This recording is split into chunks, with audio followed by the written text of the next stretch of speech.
Good evening and happy February 28th, 2017.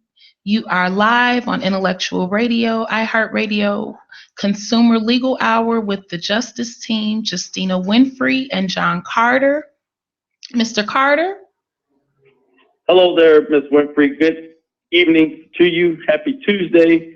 It's good to be back with the folks in the Chicago area and everywhere else that might be listening on iHeartRadio. We're glad to have you with us this evening. As always, it is a pleasure to talk about the subjects and the topics that are interesting to the public at large. So tonight, there are several things that we had discussed earlier dealing with this Cook County Land Bank and the properties in that neighborhood. They talk about the war on drugs, which has seemed to turn to a war on a lot of young black men in the community more than anything, and then the privatization of prisons. So I have a question for you, Ms. Winfrey, because this is in your area of expertise, especially going back to people losing their homes and the collapse of the housing market, which is rebounding now, actually. It looks like, though, a lot of those people didn't get very much relief by the administrations of the power that be, and the situation seems to have become aggravated because what I've learned is that the county and the city goes around with the properties that are behind in taxes and add even more fees and costs and fines and penalties or whatever.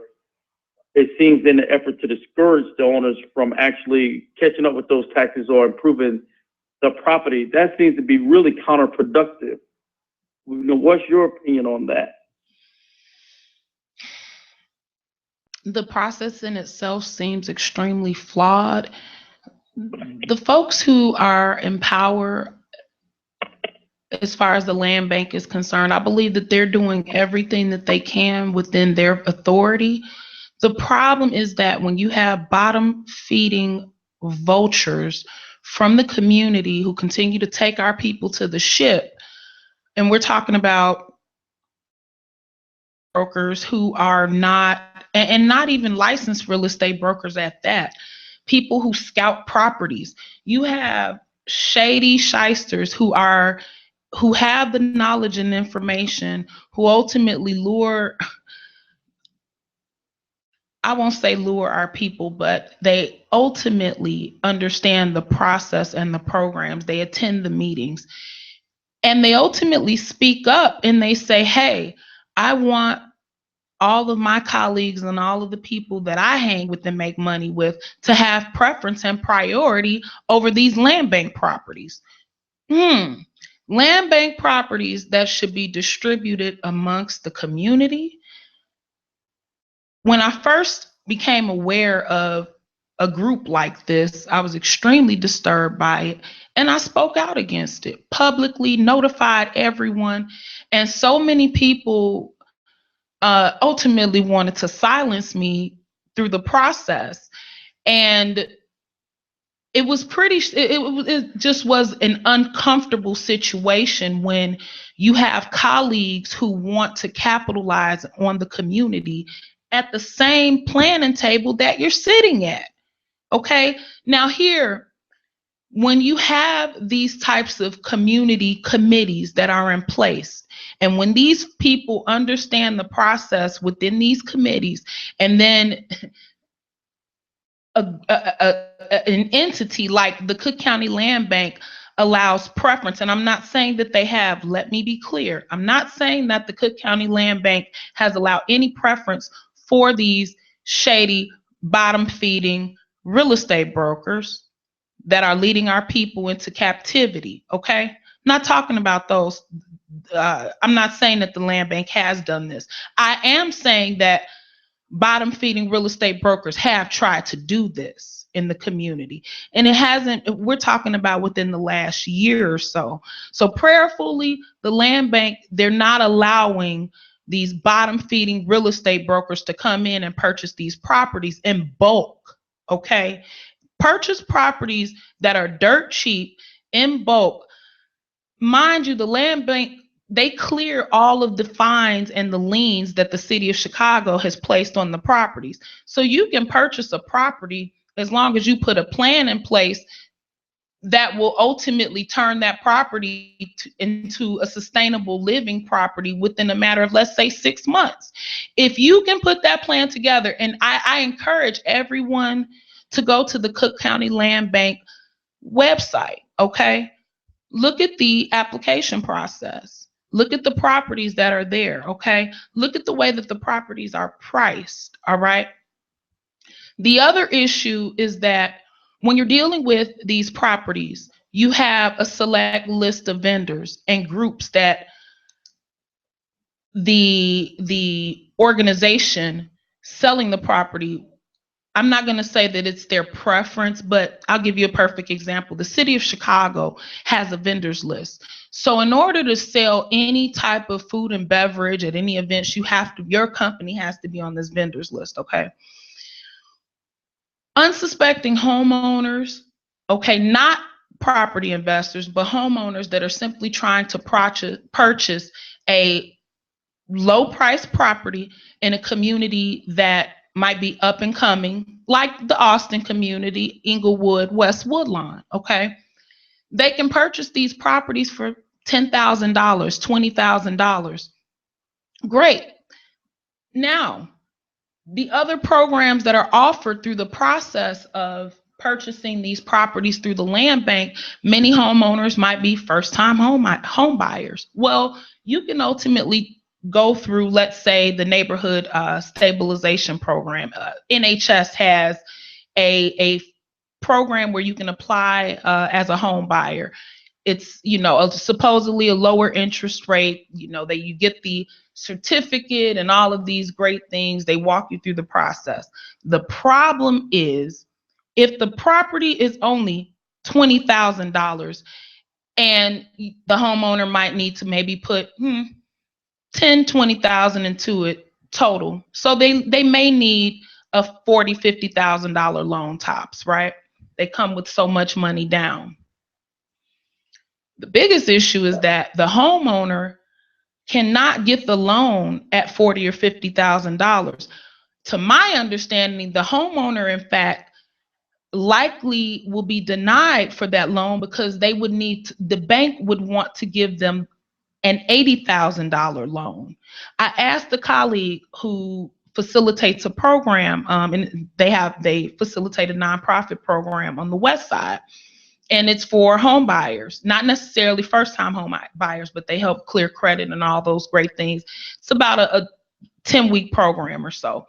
And I asked specifically, if a homeowner pays the fee to do the online program, a few organizations in the city of Chicago offer the HUD housing certified counseling program, where ultimately you can get the loan at a lower interest rate or whatever through this program. The problem is homeowners can't get the lower amount.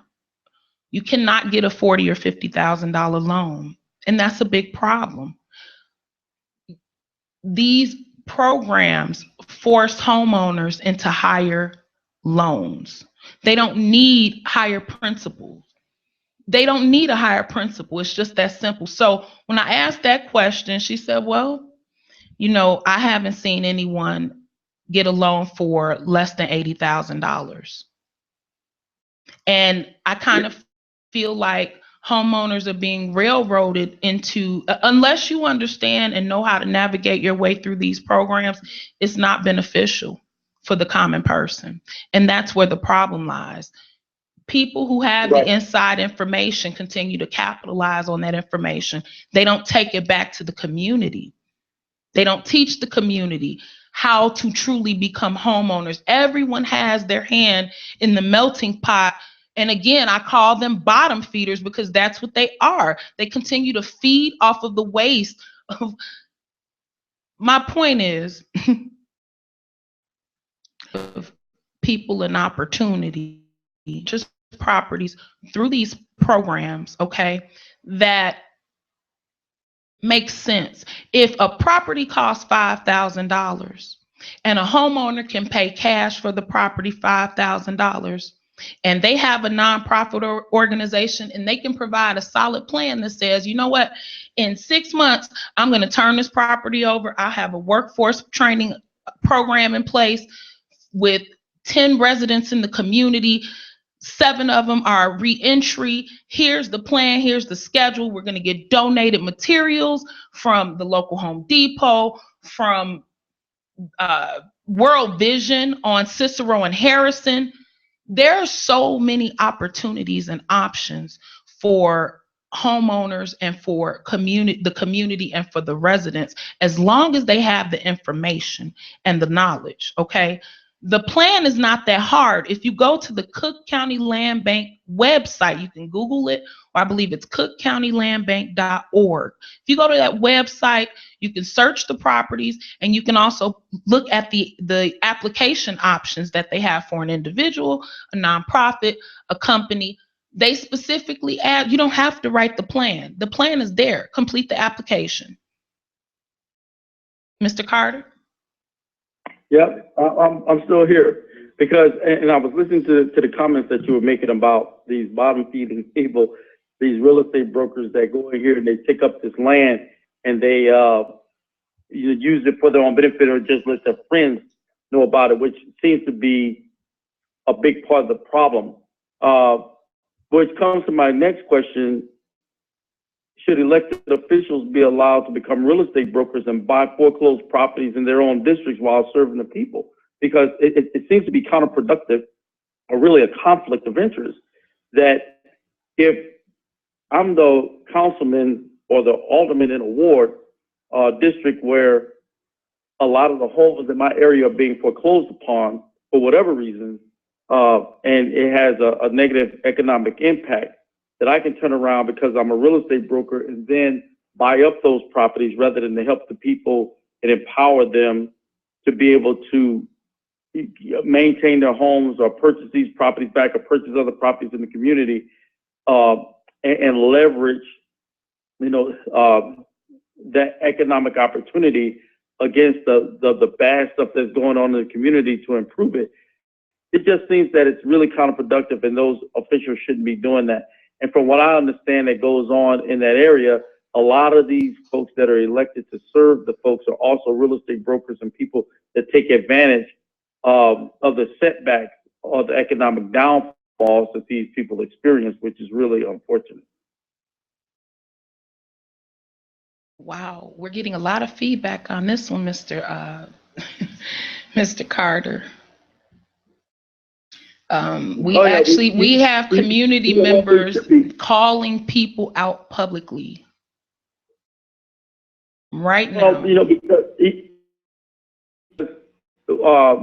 Because we see that, in this current administration, like for example, we see that in this current administration right now, the elected president, I don't think that there's been one day, a whole 24-hour period, where I've heard someone from Trump's administration that told the truth in a whole 24-hour period. Mm-hmm.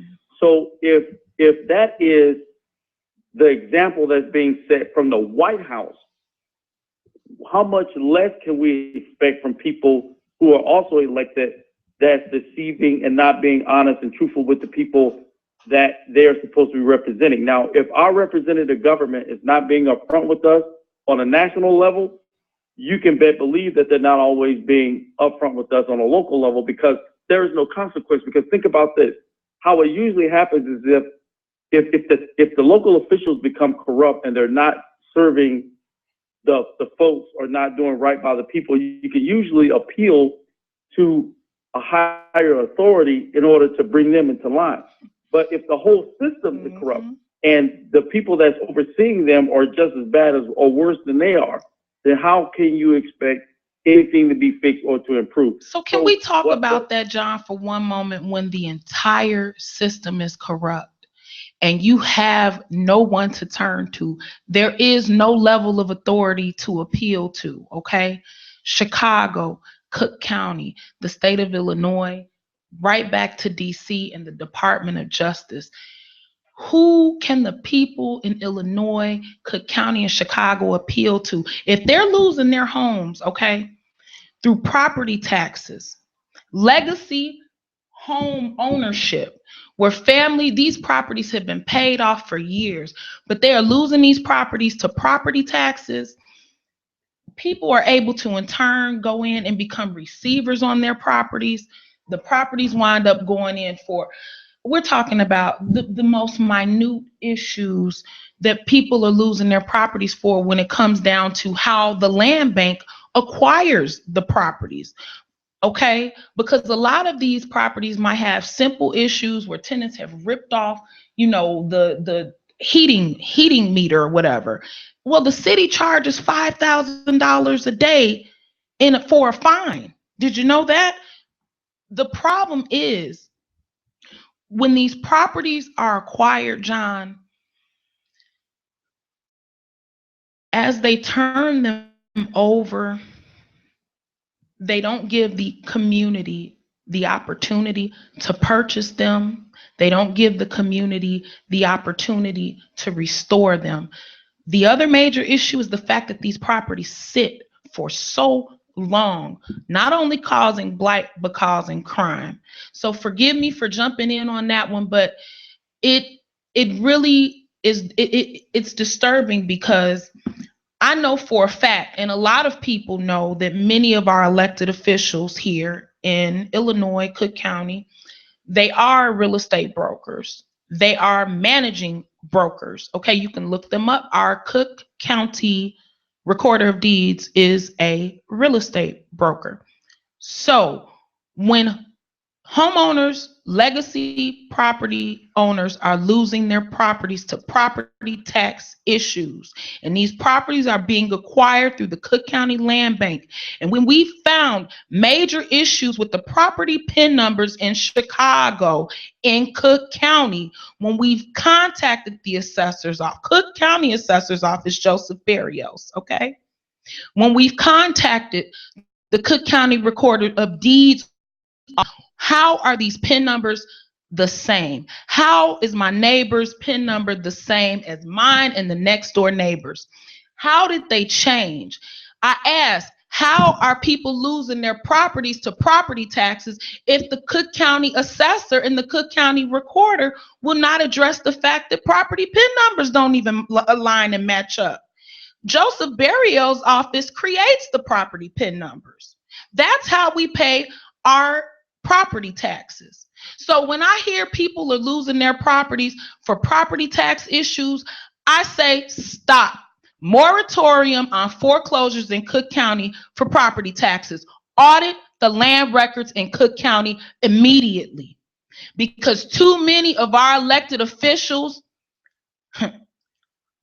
have a vested interest in these communities, and they don't live in them. And it will stop. The system, it's folding. When you look at, I'll give you a perfect example. Look at the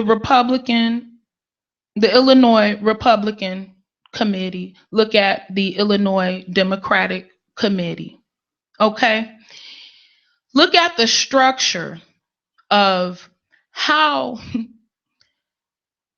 the same elected officials sit on these same committees, okay, for the state, and not only the state, nationally. The problem is the laws that significantly impact and stand on the necks of the constituents, that continue to hurt the constituents, our elected officials don't want to address because they have a vested interest in real estate. They don't want to see an Illinois homeowner bill of rights. They cringe at the thought of a Cook County land records audit. Okay? They will not address Freedom of Information Act requests as a result of continuously trying to hide the fraud that they've continued to recycle. through our land records. So again, when we talk about families not only losing their home for fraudulent foreclosures, but land records, PIN numbers, tax ID numbers, where homeowners have paid into a tax ID number for 8 years, but 3 homeowners paid into the tax ID number for 8 years. And then the Cook County Assessor's Office deletes those tax ID numbers. There's a process in Illinois. Before you can delete anything, you have to ask the State Records Commission permission to do this. The problem is the same people who sit on these Republican committees and Democratic committees sit on those same committees regarding the State Records Commission. Everything is online. Look it up. Look up, Google Illinois State Records Commission. Lisa Madigan is on that, on the committee. Jesse White is on the committee. You can pull up the records. They also have a Cook County Records Commission. Look at who's on that committee. And look at the process of trying to get on the agenda. They have major censorship within that process. So what I need you all to really understand is, outside of just reading, seriously, a lot of information is published and we have to understand the processes and issues. Tomorrow, 26th in California, we shall see the truth unfold at the courthouse. Should we address this briefly, Mr. Carter? Well, I was going to say the reason that a lot of those folks on the Republican and the Democratic committee were probably elected officials get away with that is because the people allowed them to do it. I don't know where in this country we've become a disconnect where it said that the representative government is supposed to be for the people, of the people, and by the people. Now the only way you can get elected, it seems like you have to have a big bank account or be a millionaire, depending on which office that you want. The days are over for the farmer, the common blue-collar person that get in these elected offices and to do good for the people. I can guarantee you that there'll be a big difference in how a community is governed if someone is elected from the community that's been through a bankruptcy, that's grown up in the neighborhood, that had to be on food stamps and welfare at one time, than a person who has always had things handed to them. Because people who struggle and then they are blessed to be on top can appreciate where they came from, and they can have more empathy for people that are coming up through that same struggle because they've been there. You cannot take people that have not walked a mile in a poor man's shoes or stood in those shoes even for 5 minutes to expect them to understand the plight or the struggle or the despair and the agony that someone goes through to have to live from paycheck to paycheck. That's why I don't understand a woman who's never taken out a student loan, whose kids have never taken out a student loan, who has never borrowed any money or filled out even a FAFSA form, can be appointed as the head of the Department of Education for the United States that the president has appointed. But, I forgot, because he's not even qualified, because we have a president that's never served in any elected office. He's filed bankruptcy umpteen times. That doesn't matter. There's just all kinds of problems with his foreign policies and everything else. And apparently he has a problem with brown people. Now let's talk about foreign policy for a minute, because I definitely want to touch base with you on this real quick, John. Foreign policy and the issue with the election and 3.5 million Puerto Ricans, 3.5 million brown Puerto Ricans who cannot vote in Puerto Rico, because we all know Puerto Rico is a territory of the United States, okay? Could the election and the platform of the previous election, could it have been different? And I want to put this out there too. I'm sure many people don't know that Congress can in fact vote and make it so that, and I want to say, I can't remember exactly which article it is, but Congress in fact can make it so that Puerto Rico or whatever territory they choose will in fact, they can make it so that Puerto Ricans can vote. Continue to keep brown people oppressed. For those I want to say this the right way. For the elected officials who have come from the community, who have lost their way,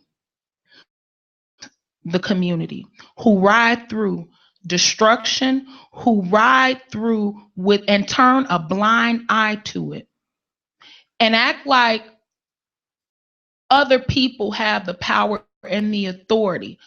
God bless them. Nobody's waiting. Recall definitely. Nobody's waiting for them to pass the torch any longer. And yes, absolutely. We are beyond recall, because the sad thing is, as I went out there and I asked for years for help. Help me pass this Illinois Homeowner Bill of Rights. These elected officials were scared of Michael Madigan. Michael Madigan, a man in Illinois. God bless him. But as I told an elder elected official, he is a man. He is not God. Let's be clear. He has to deal with God. So as I say this with no fear, that system is coming down a lot faster than people think, because people are tired of the corruption. And I bring us back to 3.5 million non-voting Puerto Ricans, okay? 3.5 million non-voting Puerto Ricans. Imagine how politics would change if Puerto Ricans in Puerto Rico could vote. Well, see, let me tell you something else that's a problem with that, Ms. Winfrey, is that let me tell you something, that all these, people of color that are standing there with Trump because they want to be on TV and want to be associated with someone who's got a lot of money and powerful. Now, all these black faces that are out there, all of you poverty pimping preachers, and all of you, just destitute folks that are just starved for 15 minutes of fame. Think about this for a minute. Did you know that the Negro people are the only cultural people that when the civil rights legislation was passed, it was not actually codified to just be law? The Congress of the United States has to vote on whether or not they're going to keep civil rights legislation as the law in this land every 10 years. It comes up for a vote every 10 years in your United States Congress. Let me tell you why you really need to think about these people that you put in office. For the first time since like 1965, we have a powerful all-Republican Congress. That hasn't happened for a long time. So listen to this. What if Donald Trump, because this is going to come up during his administration if he stays there for 8 years. During his administration, the vote in Congress for black folks to be able to vote and go to college and do a whole lot of things under that civil rights legislation is going to come up for a vote in Congress as to whether or not they're going to keep it. Now, here's a man who's already exporting people out of here, deporting people out of here at an alarming rate, and they're doing it in the middle of the night. So what do you think is going to happen? Now, Walmart has already signed an agreement with the government that they started shutting down a lot of stores. Now, as much money as that's a multi-billion-dollar company. The Walmart family has billions of dollars, but they pay more slave wages to their workers than anyone else in this country, and they get away with it. Now, they have signed an agreement with the government to shut down a bunch of their stores. But for those of you who live in these neighborhoods where the Walmart stores have shut down near a major transportation thoroughfare like an airport or a train station, don't you hear construction going on at those places in the middle of the night? You know what they're doing? They're building camps for these illegal aliens and everybody else that they're going to get out of here. Because when you look at these places that they're building, they have concertina wire around them. You can look through there. They got playgrounds there. There are a few people in the building. Who are they building these camps for? Mm-hmm. And there's some scary stuff that's going on in this country right now. So when you're talking about war on poverty, war on drugs, war on this or war on that, and war on your housing, you better be worried about the war on your soul and the war on your freedom that's about to happen. Because this country is going backwards, and it's going backwards at an alarming rate. Let me tell you something, black folks, and I can say this because I've been black all my life. and it's not going to change. We better be paying attention to what this Congress is doing with all these unqualified millionaire and billionaire business people that have no business sitting in those seats, that have no idea of what a true civil rights legislation is supposed to bring and the freedoms that it gives you. We have become too complacent and in our comfort zone, because ever since desegregation happened and we've been integrated in our schools and our neighborhoods, we left our communities, which used to be thriving communities because you couldn't go anywhere else to buy food or to get a cup of coffee at a lunch counter anywhere. We had to depend on ourselves to do better for ourselves. And we encouraged one another and we looked out for one another. And we were truly a village that raised our children. But now that we become complacent and can go anywhere where our money can take us, or we thought that it does, or we believe that it does, we become complacent to be things that we are not. And we are so quick to be other folks and to be other things that we're not, because that's what we're taught to do. You got everybody else's name on you except your own. You want to wear Adidas, you want to wear, I mean, we had talked about this the last time. You got to have Jordans, you got to have Michael Kors, you got to have Adidas, you got to have this, you got to have that. But what about your own name? What product are you producing? What legacy are you leaving for your children? What are you doing with your elected officials to make sure that you're going to be okay and your kids are going to be okay? Let me tell you something. If this Congress decides, and you see they don't do things above board and they don't do it very openly and transparently, that they are not going to keep civil rights legislation in the way that they're doing it, what do you think is going to happen? And listen, they have enough clowns that are out there in clown suits that will put on their black face and stand there and act like that everything is okay. Oh no, give this guy a chance, he's okay. Are you kidding me? This guy is about to push you back on the boat and put you back into slavery again. That's what's going to happen.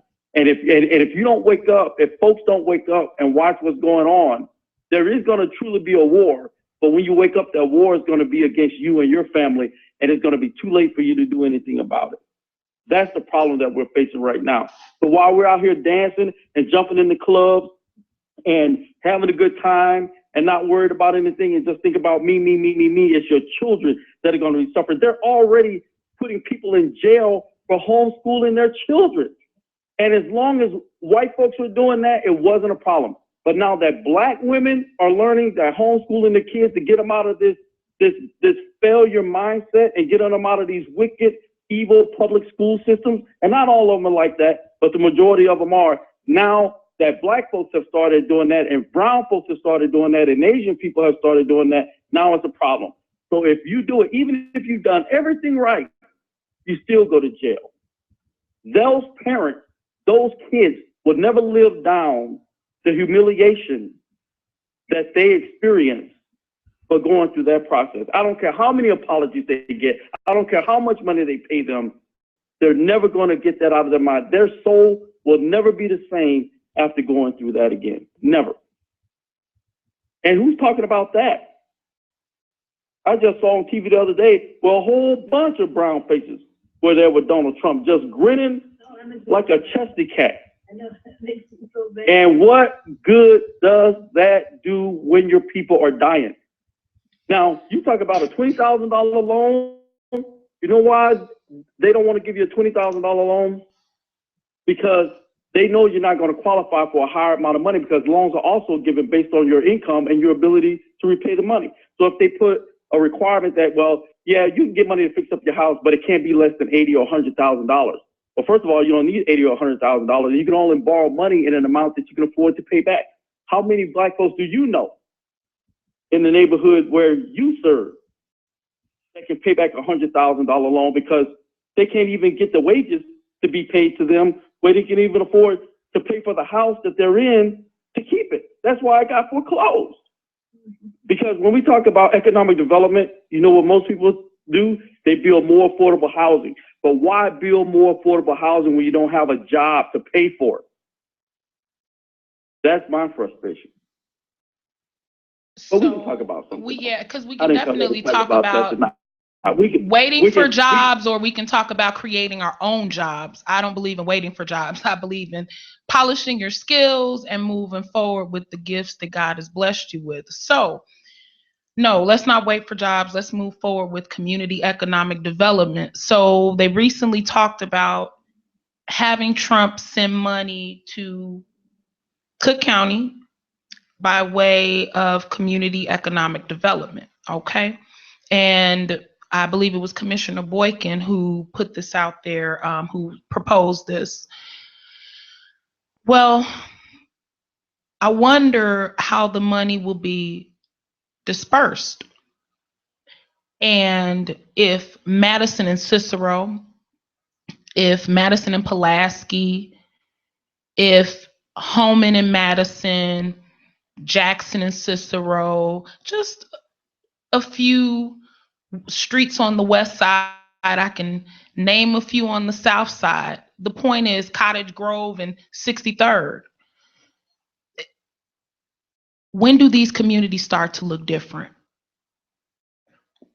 When so much money has passed through our communities by way of different programs that our nonprofit organizations ultimately have their hands in.